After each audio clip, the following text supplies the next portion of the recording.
Who are some of your musical influences? Let's start with James Brown, taking it back to some Shy Lights, just a lot of old school R&B groups and Motown sound. Just real music at a time when music was really just like impactful substance, and just put you in a position to get through tough times, or when you're in a good mood. You play a certain record when you in a sad mood. You kind of want to feel sad, so you play those records to kind of evoke emotions out of you. A lot of that's missing in music today, so I miss those that type of music. I know. Well, what's your songwriting process? Do you have need to have a beat before you can write lyrics, or is it backwards?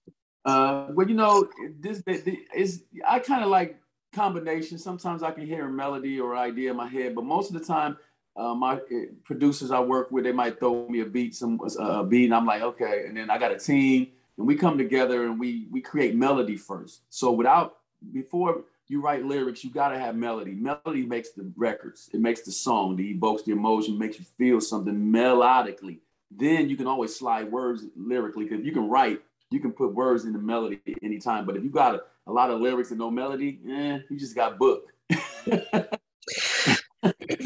You mentioned your producers. How much of a hand, though, do you have a say when it comes to the production aspects of your music?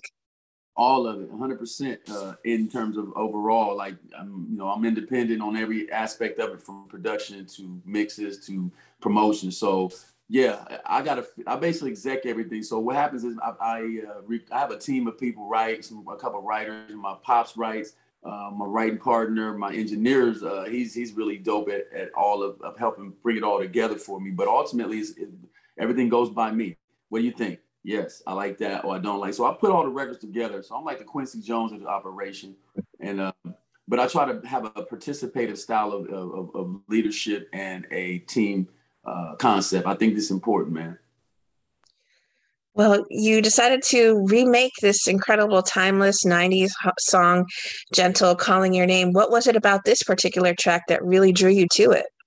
It was mostly, going, like I said, going back to that time where, we could sing about like being intimate versus, what we're doing now.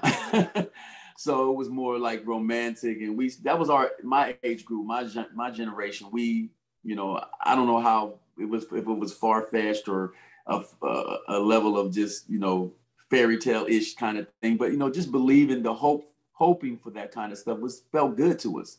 So I loved that record since I was a kid, and I remember my mama playing. I remember as at house parties and slow dancing, once we still slow danced and stuff. And so I told myself, when I got to a place of being an ability to remake it the right way, I wanted to take a stab at it. And luckily, only one other person had actually covered it or done anything with it, which was Wow. Dino.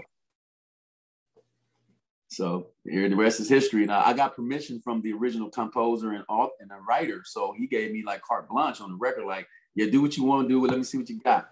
So I sent him the final product, man. He called me back. He was like, woo. So he said, I would be remiss not to bless you, man. He said, you and your team did an excellent job on the record. So he gave me 50% publishing rights to my version. So I own half of that, of my new mix. Most times you just cover it or derivative and you don't get anything. Oh, that must make you feel amazing to be able to be granted such access and such financial freedom.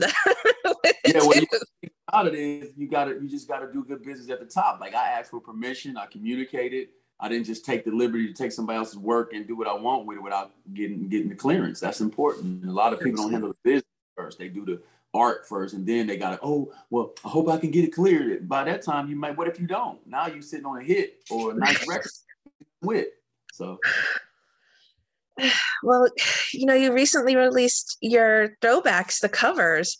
How did you select the songs you were going to feature on this? Well, ultimately it's just kind of like, I do my research first of all. We have a smartphone. We got a thing called a smartphone now. Let me get this thing coming in the camera. There it is. It's kind of a back thing.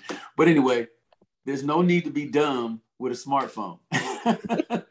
So you do your research, you Google, you YouTube. So I wanted to see what the records I wanted to do. I said, let me make sure no one's touched them. Like, I wouldn't have done a lot of them records if other people had that, maybe had big names, had touched them or or anybody of significance. So I checked and no one had really touched these records. So that's how I started, by making sure the record hadn't been remade previously by somebody major, or that the record, was successful. I didn't want to, reinvent the wheel, so to speak. So I just wanted to touch records that hadn't been dusted off in a while. And that was my process. And then I found myself picking records that I liked, that felt good to me, that made me feel something. So these are the ones I picked, the 6 that I went with.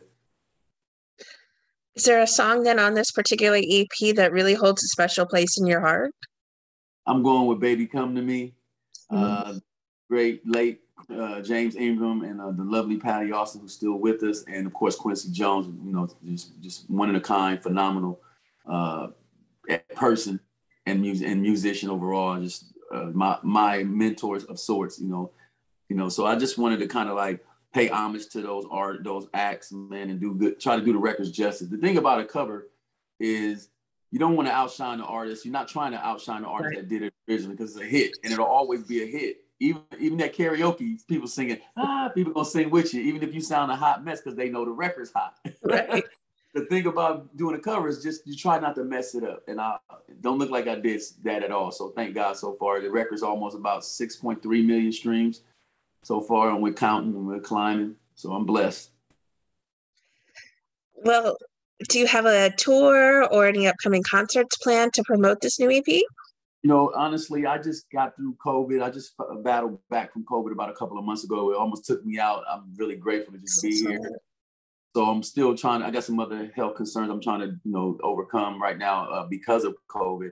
I don't think people understand it. It's not just getting the COVID and all of a sudden, your lungs are a problem. It's some other vital organs sometimes that this COVID thing impacts, and you have to really figure out some stuff. So touring is probably not going to be in the cards no time soon until I can either figure out my vaccination status. I'm not really sure where I'm going to do. I got to get health things, because, you don't want to inject your body with stuff until if you're going through some other stuff, you want to make sure all that's right. So I'm trying to keep my distance and stay social distance and wear my mask when I'm in the studio and stuff, and just focus on that. And eventually I'd like to get a live show situated, but right now I just don't feel comfortable with it. So, but in the meantime, I'm going to keep I got plenty of content to put out, really great recorded records. I'm a recording artist first and a live singer second. A lot of live singers are live singers first and recording artists second. So I reverse it. I'm a recording artist first and I sing live second, but I can do both. But I just want to make sure when I do my live singing, I ain't on social media,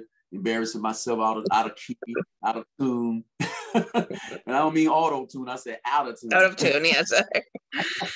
You are a part of social media. Why is that such an important way for you to stay in touch with your fans?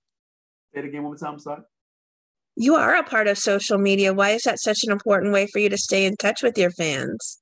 Well, it's the way of the world now. We're a digital, social, visual content society where we have to see the music before we listen to it. It's just a fact. So if you don't have if your videos are not solid, you're not putting out any visual contents to the music, people just not going to check for your music. And they're not just listening to radio at a high clip like we used to. We would sit there and listen to radio.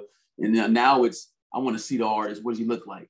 Well, how old is he? What is he doing? What is she doing? What she look like? Then you like the video maybe. Then you'll say, oh, I like the record. And then you'll go stream it and keep it moving. So that's kind of the thing about it. So social media is a very important part as an independent artist. It's the only way you get traction, because no one's coming looking for you to sign you to a record deal. They don't care about your talent anymore. They care about, can I make a buck off of you? And that's just real talk. Well, what would you like to say then to everyone who are fans and supporters of the wonderful music that you make?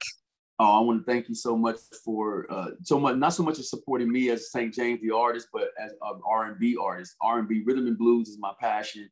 And I think that rhythm and blues is not getting the support it deserves. It's still a really dope genre. Just, unfortunately, it just somehow we lost our way as a genre. But I really think the mainstream industry isn't supportive of it. Anyway, I got my opinions about it. I'm gonna keep this very solid. But I really think it's a bigger issue than artists that we understand. You know what I mean? As to why rhythm and blues is not important anymore, which is incredible and crazy to me, when a lot of people were made and conceived off of some really dope. That's all. So I'm gonna keep it at that. I'm gonna keep it clean for you.